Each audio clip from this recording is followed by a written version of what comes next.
Hi and welcome. I am Dr. Jacalyn Kerbeck, the listening mentor, and you are joining us here on USA Global TV, home of Talking Heads. And hello to our friends listening on Business Talk Radio out of New York. Our show is all about encouraging people to learn how to listen. We have courses called The Power of Listening. And when people take these courses and they graduate, they come onto our program and share their expertise and knowledge with the world to help us all find inner peace and be a big part of world peace. Let's welcome our elevated listeners to the program, Mr. Al Cini. Hello, Al. Nice to see you. Nice to see you, Doc. And Mr. Hiett Ives. Hello, elevated listeners. He's my favorite guy. Hiett Ives is my favorite guy on USA Global TV. Thank you, Al. Hiett is a wonderful person. So are you, Al. It's a pleasure to have both of you here. And I want everyone to know that you have taken the time to invest in yourselves to learn how to listen. And I know that some parts of that journey were information that you knew, and other things were new learnings or maybe painful learnings, depending on how you look at it. So, Al, what's your experience been on the journey of learning to listen? That there are really two kinds of conversations you could have with somebody, and my focus was always on what I call the first kind, which is interviewing to gain information, where you're not only actively listening, but you're also, I hate to use the word interrupting, but every now and then you're sort of jumping in there to move the conversation along. So you're managing the flow of information, but not necessarily sharing in the emotions and feelings of the person you're talking to, which is really the second kind of conversation. And it's the kind of conversation that we engage in 95% of the time. So, when you're totally focused on that type one, which is what I used to be totally focused on, you tend to miss a lot of the emotional intelligence cues that people offer. And because you never pick up on them, you never really relate to the people that you're talking to, which leaves them feeling like you're totally ignoring them. Wow, Al, I love that transparency, that authenticity. Thank you for that. Well, hey, when I'm dumb, I admit it. And I have been dumb. Hiett, on the other hand, is a wonderful, compassionate, empathetic.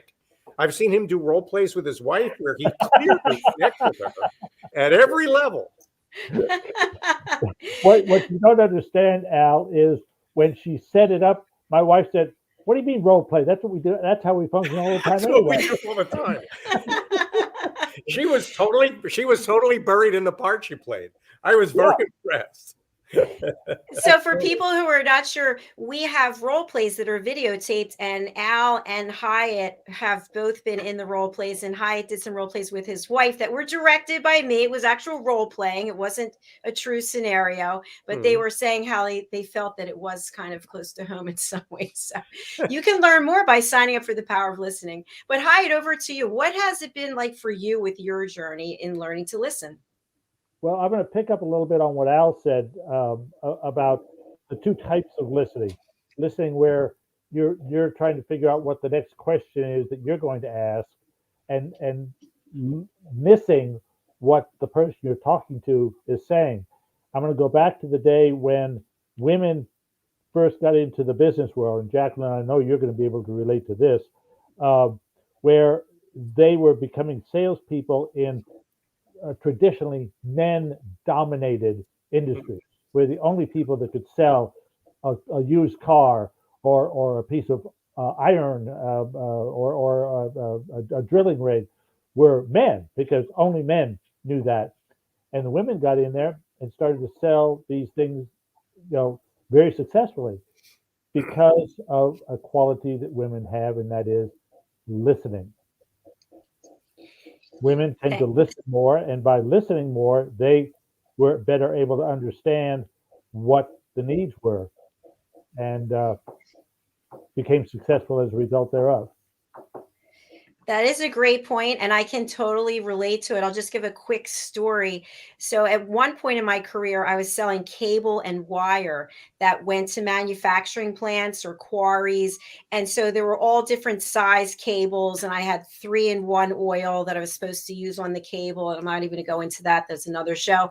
Anyway, I would go out into these male dominated industries, and so many times I can't even tell you, they bring me to the office and they had the Penthouse calendar, they had the Snap-on tools, and they'd stand right by the calendar. So while I'm talking to them, the whole time I have to look at the calendar. This went on over and over, or like the jokes that are completely inappropriate, but yet you were able to sell.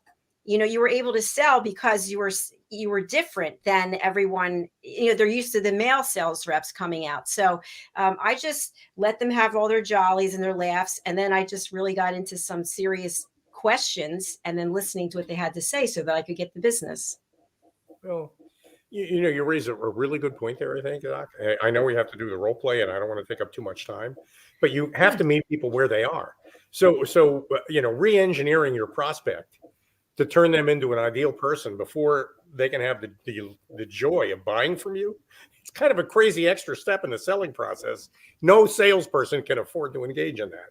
You got to meet people where they are, and you can't let it fluster you. I mean, you've got to, if that's who you are and that's what you're saying, I can't be editing everything you say for political correctness while I'm trying to accomplish something, working with you. And I think being aware of that and understanding what your limitations are as a listener, I think that's a big part of what you learn in your program.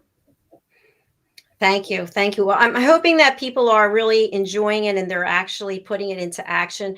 I know myself that I'm much more aware of my own listening skills when I'm not on the show. So, we all have work we have to do. And I think that there are a lot of behavior patterns that are so ingrained in us for so long that if we allow ourselves, we go right back to where we used to be. So we constantly have to work at it. That's one of the reasons that I have continued my Toastmastering for 50 years. Wow. I am in my 50th consecutive year of Toastmastering. Oh, congratulations. Congratulations. That's huge. I got into Toastmasters as a job requirement. My boss said, Hiett, you have to talk to groups and you're a lousy public speaker. If you want to keep your job, you better find a Toastmasters club. Well, I didn't know Toastmasters from Smostmasters, but I found one, and I've been Toastmaster ever since. Congratulations. It's a huge accomplishment. And so you are an expert at what some people are literally terrified to do, which is public speaking. Oh yeah, you give me, you tell me what you want, when you want me to speak, I'm there. Good. Excellent. Good. Well, gentlemen, I thought it might be fun if we did a live role play for our audience so that they can actually observe behavior that they've probably been involved with one way or another, whether they were the person who was demonstrating the behavior or they were on the receiving end. So for people who are watching or listening, Al, Hiett, and I are going to do a live role play that is in an business setting. Now, it could be on Zoom, it could be in person. It doesn't really matter because the same behaviors show up either way. So, Al, I'm going to turn it over to you to tee up what the scenario is. A real quick one. When people leave a company on their exit interviews, they talk about what they believe was the biggest waste of time, and way up there in the 90% range is meetings. We had too many of them, and the meetings we had never really got to any point at all. And so this role play is really about an example Zoom meeting where the person who calls the meeting has an agenda, and they're so fixed on that agenda, they don't hear a single thing anybody else in the room says. Okay. I love it. And I get to play the heavy. All right. So, Hiett, you and I will be, should we be department heads? Sure. Yeah. Okay. And you report to me, and I'm calling the meeting, and I'm telling you what's going on, if that sounds good. Yeah. All right. That sounds good. So Al's going to run the meeting, and Hiett and I are going to interject and get our part across. So, okay. Over to you, Al. Well, Jacalyn, Hiett, I want to thank you, first of all, for spending some time with me this afternoon. There are a list of items that I got, a lot of it from corporate that I want to go down, and all of them relate to budget. The problem we're having is we're getting close to the end of the year. We're looking at how much we spent versus how much we forecast we'd spend. And we're going over budget, and I want to talk with everybody on the team here about how much money we're spending and what we're spending it on and how maybe we can trim that down. So Great, Al. You could be able to give me some of that. Wait, hey, I got this first. You could be able to give my department some of that money. Well, first of all, I think, Hiett, I want to know why you bought 300 boxes of paper clips last month. Wait a minute. Are we going to talk about our feelings and what it feels like to work here? I'm sorry, Jacalyn. If later, maybe offline, but right now we really have to figure out how we're going to trim about 20% off our spend before the end of the year. Well, what's the point of worrying about trimming spend if we don't care about our people? I mean, I don't know, Hiett. I sure need a lot more attention to in fact, I need more people. If you want me to get this job done, you better not be cutting my dollars for new hires, because it ain't going to happen without more people. Wait, I don't care about his people. I care about the whole company. I care about everybody. Before we can talk about any of that, we got to talk about why we need so much paper. I'm looking at 30 boxes of paper that we ordered just last month. And most of the stuff we send around electronically. What do we need all this paper for? I don't know, Hiett. Why did you order all that paper? Because now we can't even talk about my people. We're talking about your paper spending. Well, if he would look at the economy, by buying 30 cases, I got it for a third of the price of what we were paying when we went down to the Office Depot and bought it weekly. So get off my back. I'm trying to help you, man. Well, listen, phone costs. That's another thing. I'm looking at all the cell phone bills. That's another thing. I mean, we're probably 30 or 40% over where we are last year just in cell phone costs. And we didn't add any staff. I mean, we're not going to add people until we figure out why we need so many cell phones. But what about the survey results where people said that they didn't feel they're very welcomed or respected here? Why are we talking about that? Budget, smudge it. Well, yeah, that's another thing. We hired a company to do the survey. And I'm looking at the number here for the survey. It cost us like $30,000 to survey the people in the company to find that out. That's your problem. You're on the executive suite. That's your problem to worry about stuff like that. If you hire outside, if you'd done it in-house, if you'd come to us directly, we could have told you what the problems were and saved you all that tens of thousands of dollars that you paid the outside company. I don't like all this yelling. I don't feel this is a very good meeting. It doesn't seem like we're really working together. No one's even listening to one another. Well, I don't mean to get you guys all hot and bothered, but I got to tell you, it's almost the end of the year. We've got to get this number down, and that's just all there is to it. I got my own boss who's leaning on me, wanting to know what we're going to do about the expenses, mileage expenses during COVID. Why are people driving as much as they are? We're getting expense reports back from people reporting thousands of miles driven. That's crazy. Why are they driving anywhere? They want to get away from this office because they can't stand the atmosphere working here. Well, you know what? Then maybe they should just stay away from the office. That could be another way to cut down on the costs associated with spending all this money on all these miles. And you're going to get our widget manufactured how? Through whom?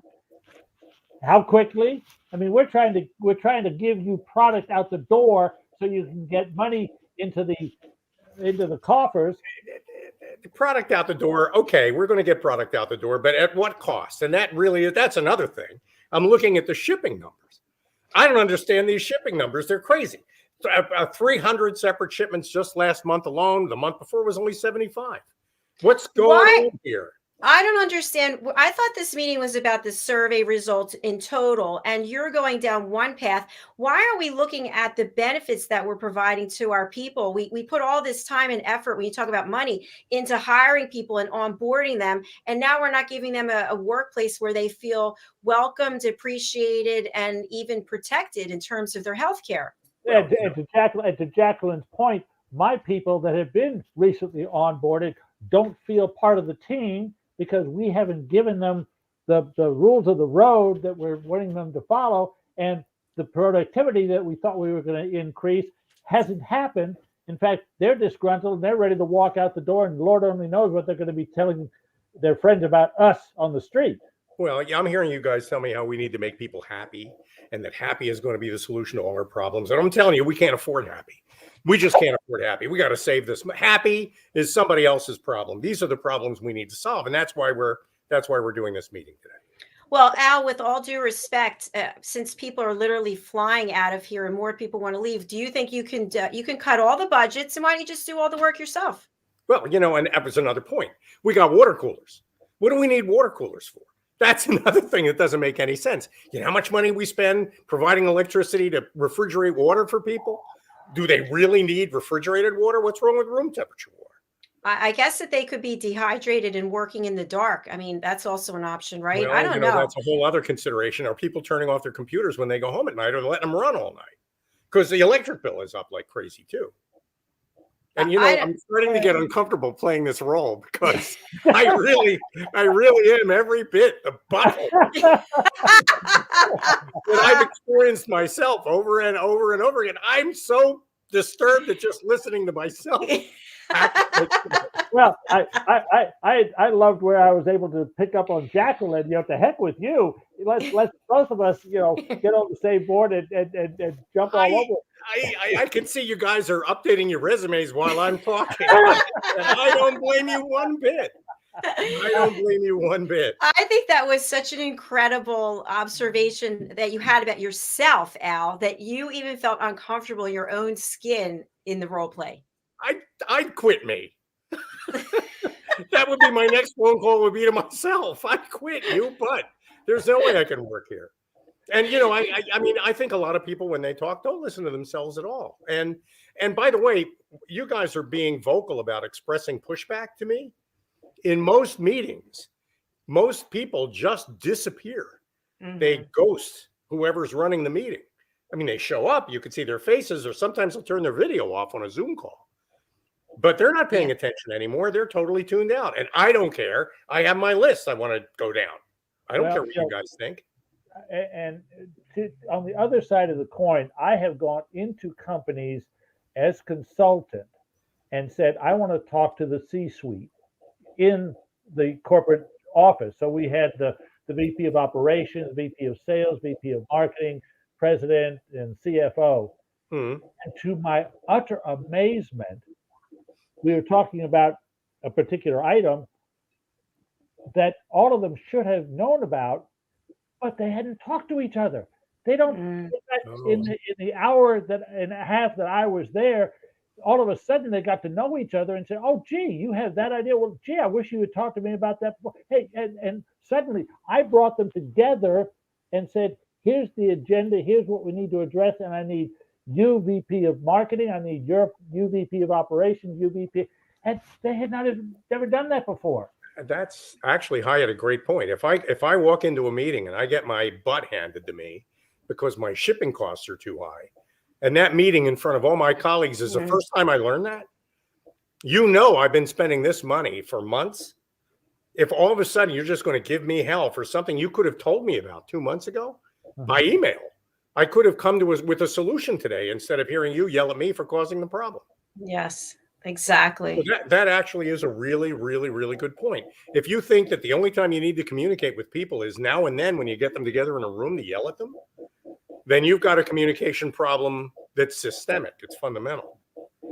Yeah, I feel something that's really coming out of this when you talked about how the surveys show that people hate going to meetings, they hate being in meetings, is that before the meeting actually takes place, to what Hiett said, everybody should be on the same page about what's going to be discussed. So if this meeting was specifically to talk about the budgets, we know it's a budget meeting. But if it's the survey meeting, then there should be some other meetings that took place, I think, prior to this meeting.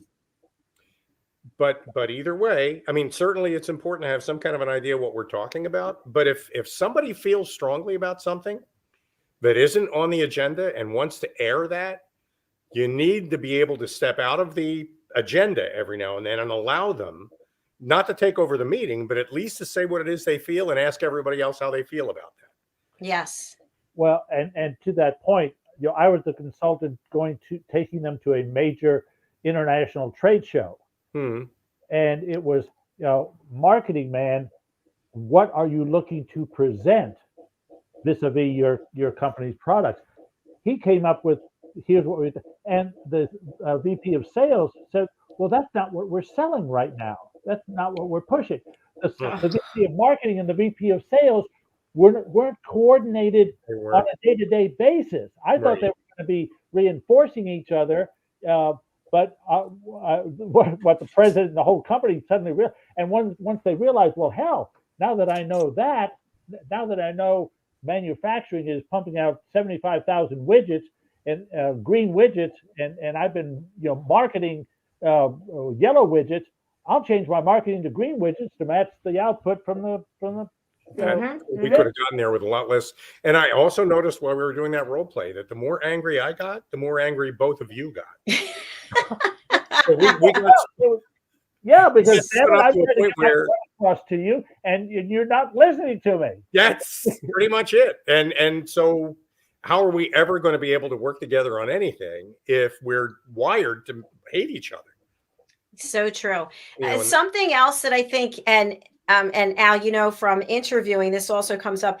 How much time does the person leading the meeting actually get to speak? If it's an hour-long Zoom meeting, does Al get to speak for the entire hour while Hiett and I were listening, but we have some information we want to interject at some point when you're finished, but we don't actually get that chance because then we have to interrupt. We have to interrupt you, and then we're rude. It happens all the time because somebody has the floor, but they don't want to give it up to someone else. It's 90% of meetings. Well, and if you put an agenda together on the front end and time each person, I was just at a meeting recently where 7 political candidates were addressing this group of 50 or 75 people. They were given 7 minutes, and I was the timekeeper. And at 1 minute, I held up. I said, "You have 7 minutes." And these are professional people; they know approximately what that is. At 1 minute, I gave them this. At cutoff time, I gave them this. And we kept and everyone knew that they were going to get that. Yeah. So they what's the old Winston Churchill paraphrase? If you want me to talk for an hour, I'll start talking right now. If you want me to talk for 5 minutes, give me 15 minutes to put it together. To pull it together. That's important, right? That is important. A great quote. I love that one. I actually have an example of something, Al, to what you were saying earlier. I'll make it quick, but in my corporate work, and you may have heard me talk about this, I had a call in New York that was my boss and I were going to present a solution to something. And we had worked with our team. It was a $7 million deal. We put a lot of time into it. And the purpose of the meeting was to present the solution to the decision maker. So we get up there. We're so excited. We've got the greatest solution in the history of the world. And we start presenting it. And the client says, "Oh, we've changed what we're doing now. We want to go a different direction." We're like, no. So we just kept going back to the solution because we put all the time in it. We put all the money in it. This is what you asked us for. So finally, he basically said, "If you don't stop talking and going down this other path, I'm going to ask you to leave. But I have an opportunity for you to go a different direction, but you're just not listening." Not getting it. Not getting it. That's so important. And I will give you I made a presentation to a new client on a Friday morning, and we hit it off real well. And I said, "Great, I'll come back Monday morning and I'll have this, and this ready for you." Great, bye. I left. I called that client back that afternoon and said, "You know what?" And I'm thinking as I'm driving to my office, man, I'm going to have to work all weekend to get this thing put together, but I'm excited about this. I called them back and said, "I forgot to ask you one question. What is it that you want from me? What do you need from me?" The client said, "Oh, all I need is this," which was about 1/4 of what I was prepared. But when you ask them, "What do you need? Right. What do you expect from me? What do I need to give you to make this happen?" And then shut up and listen. And you don't answer that question by saying, "We'll get to that, but first I want to go through my 600 PowerPoint slides." Which is what a lot of people say. And Hiett, you mentioned politicians because they're like my favorite people. They're such an aberration of failure to listen. So you'll ask me as a politician what I think about what we're doing at the southern border. And I'll answer with the importance of getting more windmills in place. Because I'm answering the question I wished you'd ask rather than the question you actually asked.